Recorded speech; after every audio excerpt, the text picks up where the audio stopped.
बिस्मिल्लाहिर्रहमानिर्रहीम अस्सलाम वालेकुम बखैर इसमें आतिफ वक्कास। इस लेक्चर में हम न्यूटन लॉ से रिलेटेड क्वेश्चंस डिस्कस कर लेंगे, कुछ मोमेंटम और इम्पल्स के क्वेश्चंस, और आगे जाकर फिर हम प्रोजेक्टाइल मोशन के कुछ मल्टीपल चॉइस क्वेश्चंस डिस्कस कर लेंगे। फिर मैं इंशाल्लाह नेक्स्ट लेक्चर में बाकायदा फोर्थ चैप्टर पे जाऊंगा, that is about work, energy and power. So here's question number 7. A body whose momentum is constant must also have constant force, velocity, acceleration, all of these. Now you know कि momentum जो है that is the product of mass and velocity. And अगर तो हम इस तरह की motions discuss कर रहे हैं जिसमें स्पीड जो है स्पीड ऑफ लाइट से बहुत कम है, यानी नॉन रिलेटिविस्टिक डोमेन है, नॉन रिलेटिविस्टिक डोमेन, ये ऐसे मोशंस की बात हो रही है जहाँ पर स्पीड ऑफ लाइट से इंतहाई कम हो, तो ऐसी सूरत में मास जो है वो कांस्टेंट रहता है। अगर रिलेटिविस्टिक हो तो फिर वहाँ पर हम मॉडर्न फिजिक्स जब पढ़ेंगे इंशाल्लाह 18 चैप्टर में, तो वहाँ पर उस सूरत को भी डिस्कस करेंगे जब मास कांस्टेंट नहीं रहेगा। बट यहाँ पर हम चूँकि ऑर्डिनरी क्लासिकल मैकेनिक्स पढ़ रहे हैं तो इसमें मोमेंटम मास और वेलोसिटी का प्रोडक्ट है, लेकिन मास कांस्टेंट है। तो अगर तो मोमेंटम कांस्टेंट है तो इसका अल्टीमेटली यही मतलब है कि वेलोसिटी कांस्टेंट है।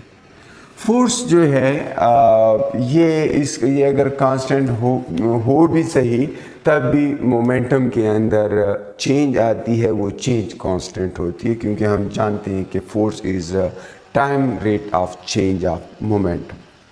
नेक्स्ट क्वेश्चन को अगर आप देखें, the rocket engine lifts the rocket from earth because the gas is with high velocity.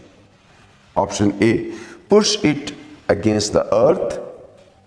Option B, react against rocket and push it up. Option C, push it against the air and delta option is heat up the air which lifts the rocket. Now it's an example of Newton's third law of motion. Rocket के अंदर जो engine होते हैं वो जब चलते हैं, turbine होता है, तो वो क्या करते हैं, वो एयर को बाहर की तरफ प्रोपेल करते हैं, हॉट गैसेस को वो बाहर की तरफ फेंकते हैं, जिसके नतीजे में एयर जो है, बाहर की जो एयर है वो इसके ऊपर एक फोर्स लगाती है और आगे की तरफ उसको पुश करती है। तो यहाँ पर जो ऑप्शन है that is option C, because rocket जो है उसके अंदर के गैसेस हवा के ऊपर फोर्स लगाते हैं, हवा रिजल्ट के तौर पे रॉकेट के ऊपर आगे की तरफ फोर्स लगाती है और यूं रॉकेट आगे की तरफ चलता है। सो ये सिंपल क्वेश्चंस हैं, लेकिन मेडिकल के एंट्री टेस्ट में अमूमन आपके पास इस तरह के सिंपल क्वेश्चंस आते हैं, कॉन्सेप्ट बेस्ड होते हैं, ज़्यादा कैलकुलेशंस नहीं होती, तो आपने इनका ख्याल रखना है। वैसे जनरली भी हर स्टूडेंट्स के लिए बेसिक कॉन्सेप्ट्स ज़रूरी हैं कि उनको आए। तो ये लॉज के मुतालिक जितने भी लॉज आपकी टेक्स्ट बुक में आएंगी, अभी तो न्यूटन लॉज पढ़ रहे हैं, आगे और आ सकती हैं, तो इनकी बेसिक्स आपको मालूम होने चाहिए, उस पर क्वेश्चंस बन सकते हैं। फिर अगर क्वेश्चन नंबर 9 को देखें, what determines the nature of the path followed by the particle. अब एक पार्टिकल मोशन कर रहा है और एक पाथ पे जा रहा है, वो कौन सी चीज़ है जो ये डिसाइड करती है कि पाथ कैसे होना चाहिए, पैराबोला होना चाहिए, लीनियर होना चाहिए, जिगजैग होना चाहिए। तो इसका फैसला उस ऑब्जेक्ट के अंदर मौजूद एक्सेलरेशन करती है। एक्सेलरेशन ही डिसाइड करती है कि पाथ किस तरह होना चाहिए किसी पार्टिकल का। That is related to definition of motion, so you should know that.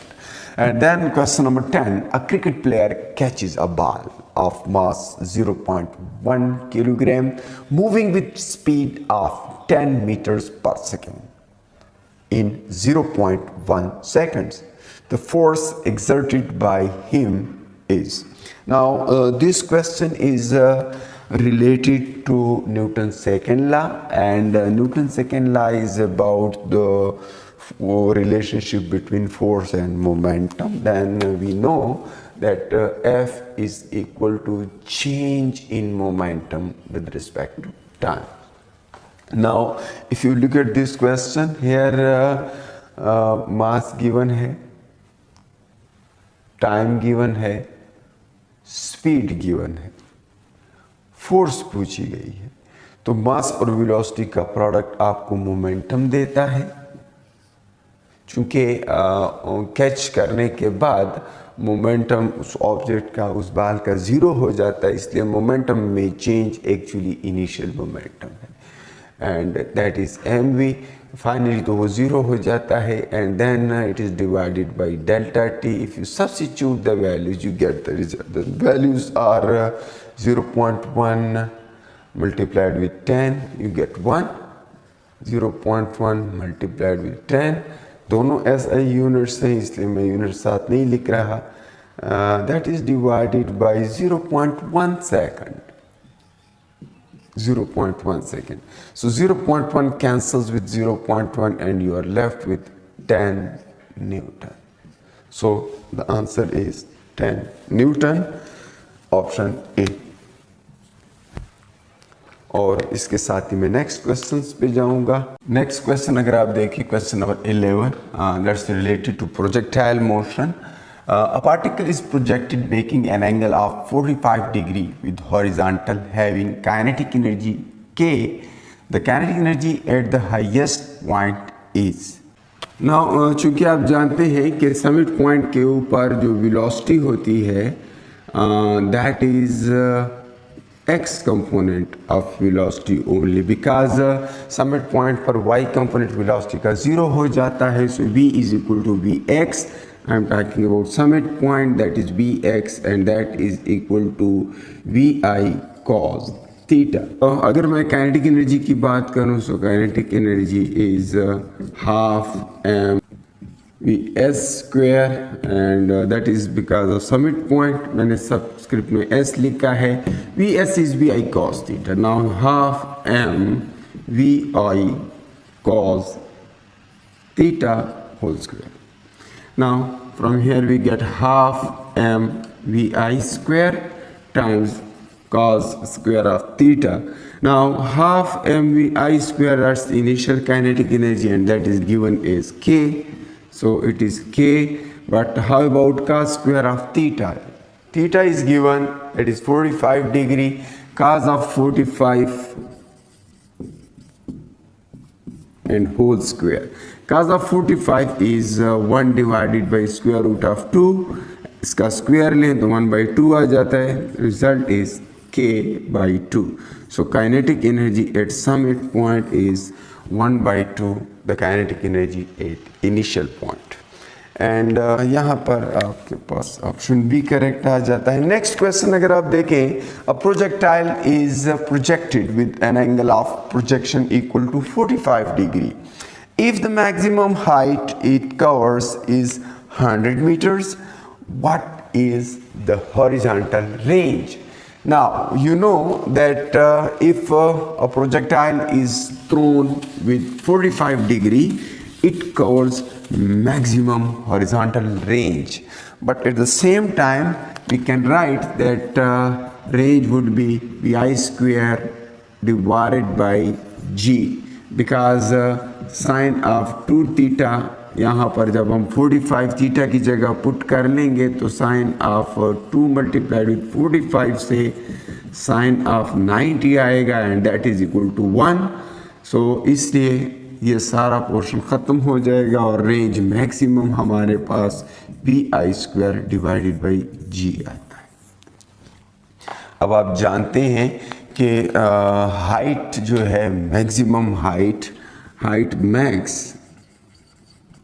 जो होता है that is Vi square divided by 2g multiplied with sine of theta whole square.